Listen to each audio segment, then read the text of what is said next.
श्री शिवाय नमस्तुभ्यम महाराज। जैसा कि आप सभी जानते ही हैं कि 17 मई रविवार से अधिक मास की शुरुआत होने वाली है, जिसे पुरुषोत्तम मास भी कहा जाता है। और महाराज यह महीना बहुत ही विशेष है क्योंकि यह 3 साल में सिर्फ एक ही बार आता है।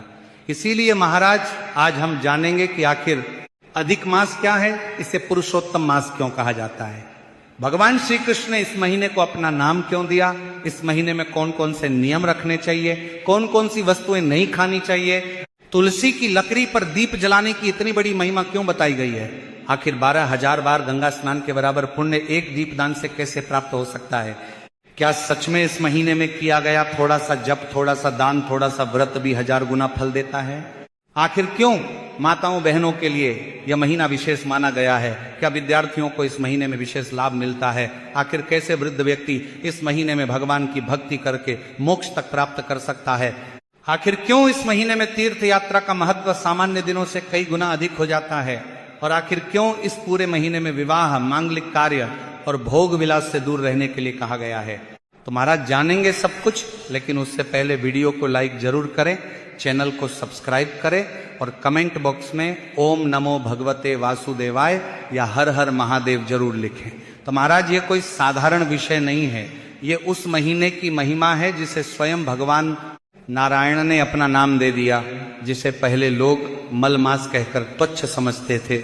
ये उस महीने की महिमा है जिसके बारे में कहा गया कि जो फल हजारों वर्षों की तपस्या से नहीं मिलता, वह फल केवल 1 महीने के भक्ति भाव से प्राप्त हो जाता है। महाराज आज जो हम आपको बताने वाले हैं ये हमारे पुराणों में वर्णित है, ये संत महात्माओं की वाणी है, ये भगवान के भक्तों का अनुभव है।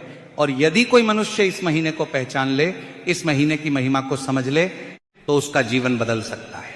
महाराज 17 मई से लेकर 15 जून तक यह अधिक मास आरंभ हो चुका है। बहुत से लोग इसे मलमास बोलते हैं, लेकिन महाराज भगवान ने स्वयं कहा कि अब यह केवल मलमास नहीं रहेगा, यह पुरुषोत्तम मास कहलाएगा। और इसकी कथा बड़ी अद्भुत है। कथा आती है कि एक बार यह अधिक मास बहुत दुखी होकर भगवान श्री कृष्ण के पास पहुंचा। वह रो रहा था, बहुत जोर जोर से रो रहा था, उसका चेहरा मुरझाया हुआ था, उसकी आंखों से आंसू रुक नहीं रहे थे। भगवान ने पूछा क्या हुआ, क्यों रो रहे हो। तभी अधिक मास बोला, प्रभु संसार में सबका सम्मान है, 12 महीनों का महत्व है। किसी महीने में लोग विवाह करते हैं, किसी महीने में यज्ञ करते हैं, किसी महीने में गृह प्रवेश करते हैं, किसी महीने में बड़े बड़े शुभ कार्य करते हैं। लेकिन मुझे तो सबने तुच्छ बना दिया, मेरा नाम मलमास रख दिया। लोग कहते हैं कि यह बेकार महीना है, इसमें कोई शुभ काम नहीं करना चाहिए, लोग मुझे अपवित्र मानते हैं, कोई मुझे सम्मान नहीं देता है। प्रभु मेरा जन्म ही व्यर्थ हो गया। अब महाराज जरा सोचिए वह महीना कितना दुखी होगा। संसार में जिसे कोई सम्मान न मिले, जिसे सब तुच्छ समझें, उसका हृदय कितना टूट जाता होगा। और वह अधिक मास रोते रोते भगवान श्री कृष्ण के चरणों में गिर पड़ा। तभी भगवान श्री कृष्ण मुस्कुराए, उन्होंने उसे उठाया, उसे अपने हृदय से लगा लिया। भगवान ने कहा तू चिंता मत कर, आज से मैं तुझे अपना नाम देता हूं। मेरा नाम पुरुषोत्तम है, इसलिए आज से तेरा नाम पुरुषोत्तम मास होगा। जो भी मनुष्य इस महीने में जप करेगा, तप करेगा, व्रत करेगा, दान करेगा, स्नान करेगा, दीप दान करेगा, कथा सुनेगा, भक्ति करेगा, उसके ऊपर मैं विशेष कृपा करूंगा। तो महाराज भगवान के मुख से निकला हुआ वचन कभी व्यर्थ नहीं जाता। भगवान ने कहा कि जो फल हजारों वर्षों की तपस्या से नहीं मिलता, वह फल इस 1 महीने में प्राप्त हो सकता है। यही कारण है कि संत महात्मा बार बार कहते हैं कि अधिक मास को अपने हाथों से मत जाने दीजिए, यह महीना बार बार नहीं आता, यह भगवान की विशेष कृपा लेकर आता है। कहा गया कि यदि कोई मनुष्य पूरे अधिक मास में केवल एक छोटा सा नियम भी रख ले तो उसका जीवन धन्य हो जाता है। कोई एक समय भोजन करे, कोई सात्विक भोजन करे, कोई जप करे, कोई गीता पढ़े, कोई भागवत सुने, कोई गौ सेवा करे, कोई तुलसी की सेवा करे, तो भगवान उसे इन सभी का फल देते हैं। और महाराज इस महीने में तुलसी की लकड़ी पर दीपक दान की इतनी बड़ी महिमा बताई गई है, जिसे सुनकर मन आश्चर्य से भर जाता है। कहा गया कि यदि कोई व्यक्ति सुबह स्नान करके भगवान नारायण के सामने तुलसी की लकड़ी पर रुई लपेट कर दीपक जलाता है, तो उसे 12 बार गंगा स्नान करने के बराबर पुण्य प्राप्त होता है। अब महाराज बहुत से लोग सोचते हैं कि क्या सच में इतना फल मिल सकता है, तो महाराज भगवान के लिए क्या असंभव है। जो भगवान पूरे ब्रह्मांड के स्वामी हैं, जिनकी कृपा से संसार चलता है, यदि वे किसी छोटे से कार्य को भी महान बना दें तो उसमें आश्चर्य कैसा। इसीलिए संत लोग कहते हैं कि अधिक मास में दीपदान अवश्य करना चाहिए। विशेष रूप से तुलसी की लकड़ी का महत्व बहुत बताया गया है। तुलसी माता स्वयं भगवान विष्णु को प्रिय हैं। जहां तुलसी होती है वहां भगवान नारायण का वास माना जाता है। और जब तुलसी की लकड़ी पर दीप जलाया जाता है तब वो केवल एक दीप नहीं रहता, वह भक्ति का प्रतीक बन जाता है। अब महाराज इस महीने में भोजन के भी विशेष नियम बताए गए हैं। कहा गया कि इस महीने में हविष्यान अन्न ग्रहण करना चाहिए। अब बहुत लोग पूछते हैं कि हविष्यान अन्न क्या होता है, तो महाराज हविष्यान अन्न वह होता है जिसकी आहुति यज्ञ में दी जाती है, जैसे जौ, तिल, घी, चावल, दही आदि। इस महीने में घी का बहुत महत्व बताया गया है, तिल का बहुत महत्व बताया गया है, जौ का बहुत महत्व बताया गया है। और भोजन जितना सरल और सात्विक हो उतना उत्तम माना गया है। अब महाराज यदि संभव हो तो इस पूरे महीने में क्रोध न करें, झूठ न बोलें, किसी का अपमान न करें, किसी को दुख न दें, क्योंकि केवल भूखे रहने का नाम व्रत नहीं है। असली व्रत तो मन की शुद्धि है। और महाराज इस महीने में चावल को लेकर भी विशेष नियम बताए गए हैं।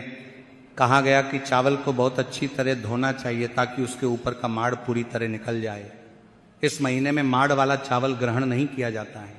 अब महाराज बहुत से लोग पूछते हैं कि ऐसा क्यों, तो महाराज शास्त्रों में जो नियम बताए गए हैं उनके पीछे गहरी आध्यात्मिक भावना होती है। अधिक मास संयम का महीना है। यह शरीर को नहीं मन को साधने का महीना है, इसलिए भोजन भी साधारण और सात्विक रखा जाता है।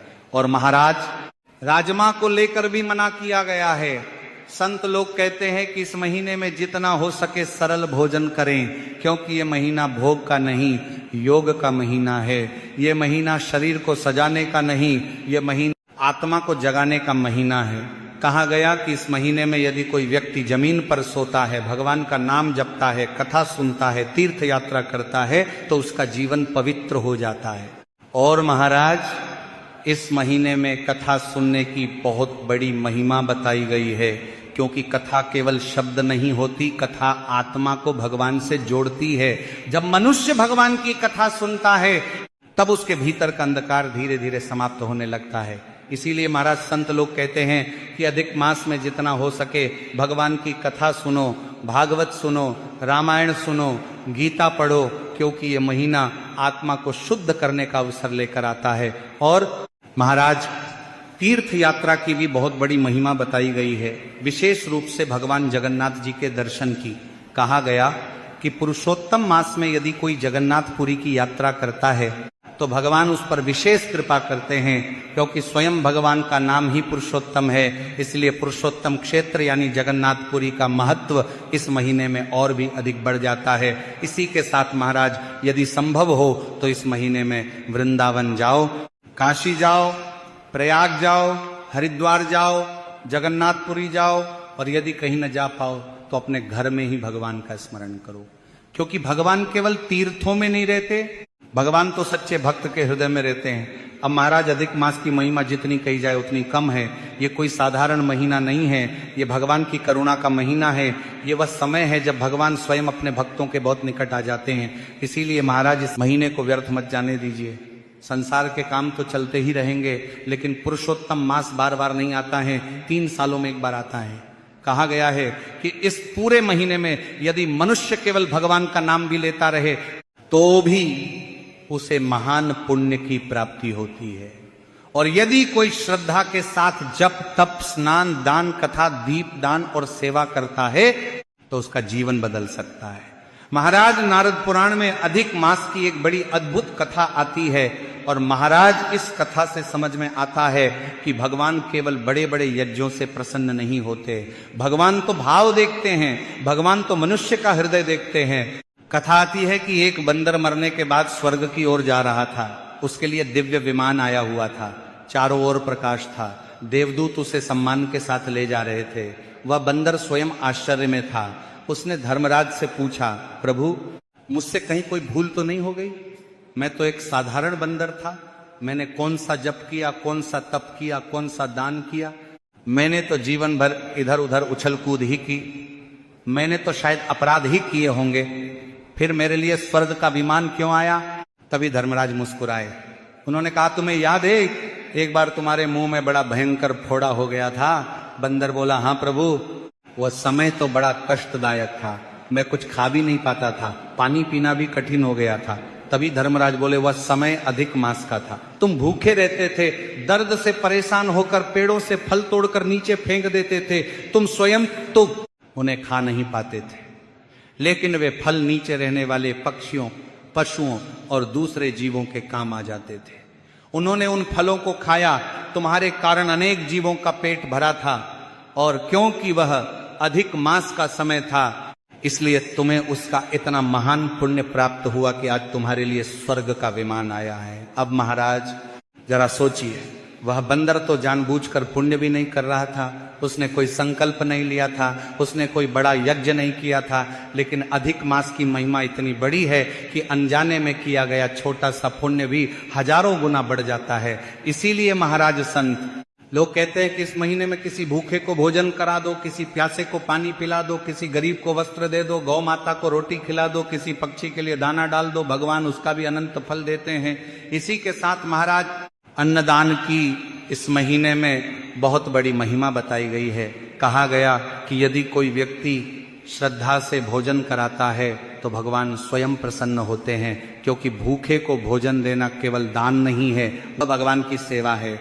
फलदान की भी बड़ी महिमा बताई गई है, क्योंकि फल सात्विकता का प्रतीक माना गया है, और अधिक मास में जितना सरल जीवन होगा उतना ही मन भगवान की ओर लगेगा।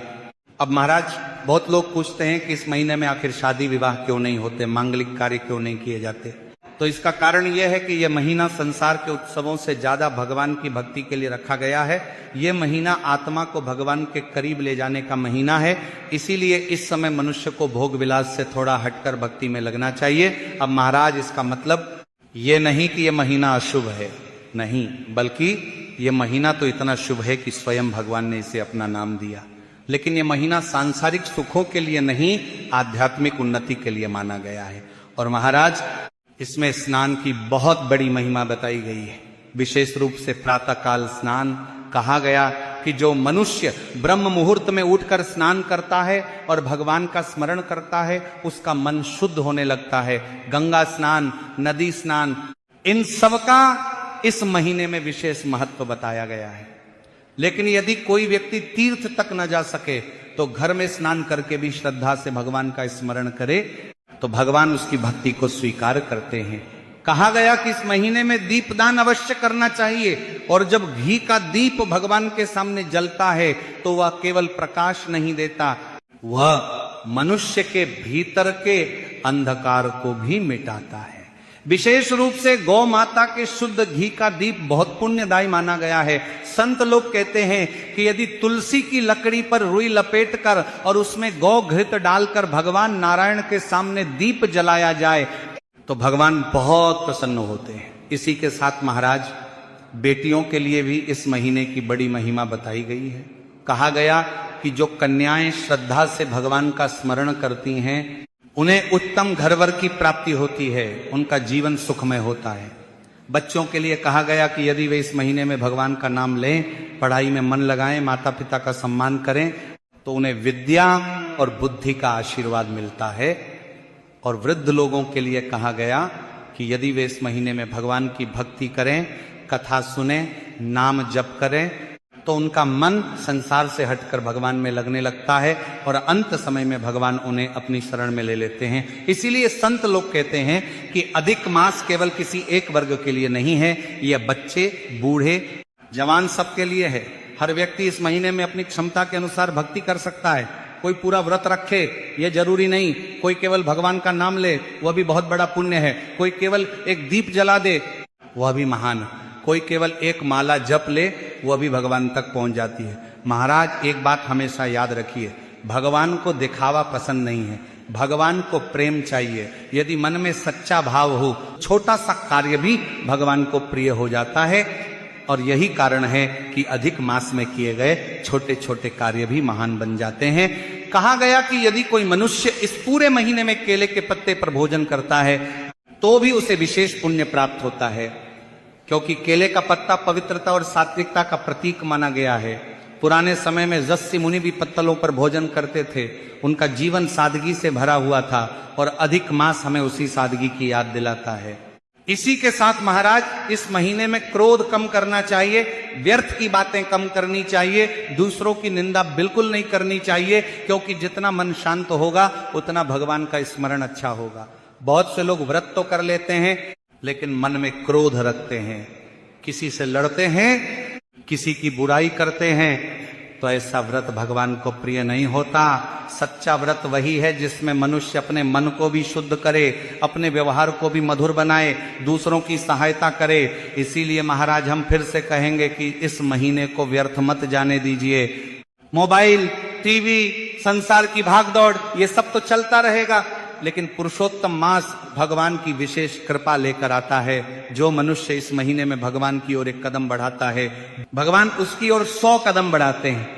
और जब स्वयं भगवान श्री कृष्ण ने इस महीने को अपना नाम दे दिया, तब समझ लीजिए कि यह महीना कितना महान होगा। पहले लोग इसे मलमास कहते थे, लेकिन भगवान ने कहा अब ये मेरा महीना है, अब ये पुरुषोत्तम मास कहलाएगा। इसलिए महाराज इस महीने में हर दिन भगवान का नाम लीजिए, हर दिन दीप जलाइए,